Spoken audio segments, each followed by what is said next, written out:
Hi hello friends, ఈరోజు నేను రవ్వ కేసరి ఎలా తయారు చేసుకోవాలో చూపిస్తాను. కానీ ఇది మనం రెగ్యులర్గా చేసుకునే విధంగా కాకుండా కొంచెం డిఫరెంట్గా చేశాను. టేస్ట్ అద్భుతంగా ఉంటుంది. డెఫినెట్గా ట్రై చేయండి. మనకిప్పుడు రాబోయే పండుగల సీజన్ కదా. సో ఇలా అమ్మవారికి నైవేద్యంగా, లేకపోతే మనకి సత్యనారాయణ స్వామి పూజలో ఇది ఎక్కువగా చేసుకుంటుంటాం కదా. అలాంటి టైంలో కూడా ఇది చేసుకోండి. ఎంత టేస్టీగా ఉందో మీరే ట్రై చేయండి. ఇంకెందుకంటే ఆలస్యం, ఎలా తయారు చేయాలో చూసేద్దాం. ఫస్ట్ దీన్ని రెడీ చేసుకోవడానికి ఏమేమి కావాలో చూసేద్దాము. ఫస్ట్ చూసారు కదా, 1 కప్పు రవ్వ తీసుకుంటున్నాను. జస్ట్ ఇది నార్మల్ రవ్వ, మనము బొంబాయి రవ్వ అంటాం కదా, అది ఆ రవ్వ 1 కప్పు తీసుకుంటున్నాను. ఇది పర్ఫెక్ట్ కొలతలతో చూపిస్తున్నాను కాబట్టి మీకు ఎక్కడ పాడవడం కానీ ఏమీ జరగదు. సో చూసారు కదా, 1 కప్పు రవ్వ తీసుకున్నాను. అదే కప్పుతో పాలు, ఇవి కాచి చల్లారిన పాలు 1 కప్పు తీసుకున్నాను. అవి ఇలా మొత్తం పోసేసి మంచిగా కలిపేసి మూత పెట్టేసి ఇక పక్కన పెట్టండి. ఇది మంచిగా రవ్వ పాలను మంచిగా పీల్చేసి మంచిగా స్మూత్గా అవుతుంది కాబట్టి మనకి టేస్ట్ అనేది అంత బాగా వస్తుంది. సో చూసారు కదా, ఇలా కలిపేసి ఇంకా మూత పెట్టి పక్కన పెట్టుకోండి. ఇంకా మిగతా ప్రాసెస్ చేసేలోపు మనకి మంచిగా నానిపోతుంది రవ్వ. నెక్స్ట్ మనము షుగర్ సిరప్ చేసుకుందాము, చక్కెర పాకం చేసుకుందాము. దాని కొరకు మళ్ళీ అదే సేమ్ కప్పుతో 1 కప్పు చక్కెర పర్ఫెక్ట్గా సరిపోతుందండి. షుగర్ క్వాంటిటీ మనకి అదే కప్పుతో 1.5 కప్పు నీళ్ళు. మీకు ఇన్ కేస్ కొంచెం తీపి ఎక్కువగా ఇష్టపడని వాళ్ళు ఉంటారు కదా, వాళ్ళు 2 కప్పులైనా వేసుకోవచ్చు. కొంచెం తీపి మంచిగా కొద్దిగా నోటి నిండా తీపి ఉండే వాళ్ళైతే 1.5 కప్పు. నాకు కొంచెం తీపి ఎక్కువగా ఉంటే ఇష్టం అండి, అందుకని నేను 1.5 కప్పు వేశాను. ఇలా వేసి కొంచెం ఇలాచీ వేసి, జస్ట్ మనకి గులాబ్ జామ్కి ఎలా చక్కెర పాకం పట్టుకుంటామో సేమ్ అదే విధంగా చక్కెర కరిగేంత వరకు పెట్టుకొని స్టవ్ బంద్ చేసుకుంటే సరిపోతుంది. చూసారు కదా, ఇలా 1 ఇలాచీ వేసుకొని ఇలా మంచిగా చక్కెర అంతా కరిగేంత వరకు, ఒక పొంగు ఇలా వచ్చేంత వరకు ఉంచుకొని, ఇలా చక్కెర అంతా మంచిగా కరిగిన తర్వాత ఇంకా స్టవ్ బంద్ చేసుకొని మూత పెట్టుకొని దీన్ని కూడా పక్కన పెట్టుకుందాము. సో చూసారు కదా, ఇట్లా మూత పెట్టుకొని ఇంకా పక్కన పెట్టేసుకోండి.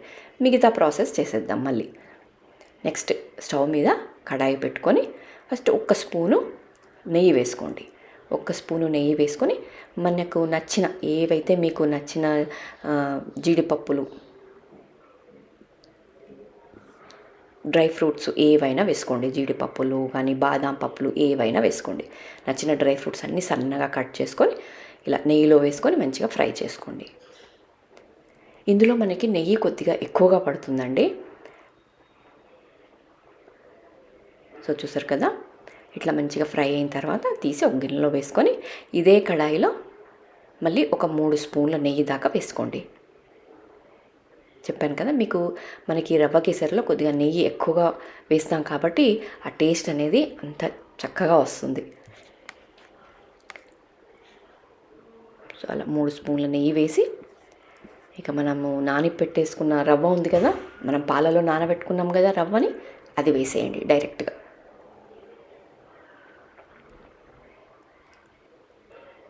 మనము ఎక్కువగా దీన్ని సత్యనారాయణ స్వామి వ్రతంలో కూడా చేసుకుంటాం కదా. సో అలాంటి టైంలో కూడా చేసుకోండి. అసలు వచ్చిన వాళ్ళందరూ అసలు ఎలా చేశారో అనే రెసిపీ అడుగుతారు, అంత కమ్మగా ఉంటుంది. సో చూసారు కదా, ఇలా నెయ్యి కరిగిన తర్వాత మనం నానబెట్టుకున్న రవ్వ ఉంది కదా, అది మొత్తం వేసేయండి.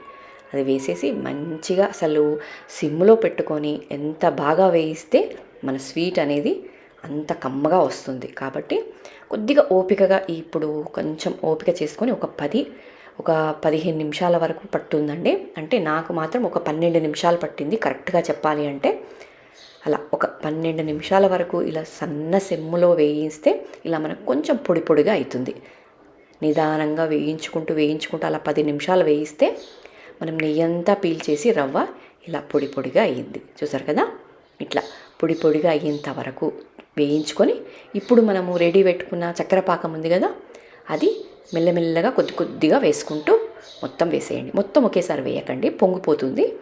ఇలా కొద్దిగా వేసుకుంటూ చక్కెర పాకాన్ని మొత్తం వేసేయండి.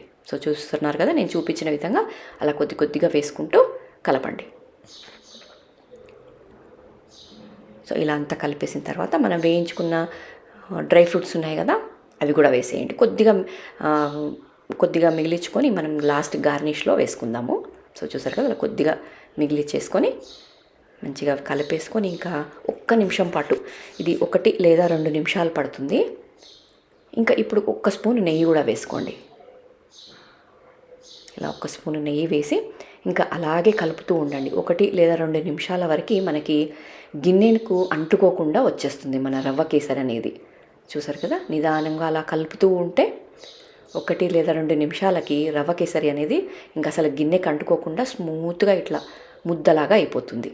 సో చూసారు కదా, ఇలా ముద్దలాగా అయ్యేంత వరకు కలిపేసుకొని ఇంకా స్టవ్ బంద్ చేసుకొని మిగతా జీడిపప్పులు, మనకి డ్రై ఫ్రూట్స్ ఉన్నాయి కదా, అవి గార్నిష్ చేసుకొని అమ్మవారికి నైవేద్యంగా పెట్టండి. అసలు ఎంత కమ్మగా ఉంటుందో మీరే నాకు కమెంట్లో షేర్ చేయండి.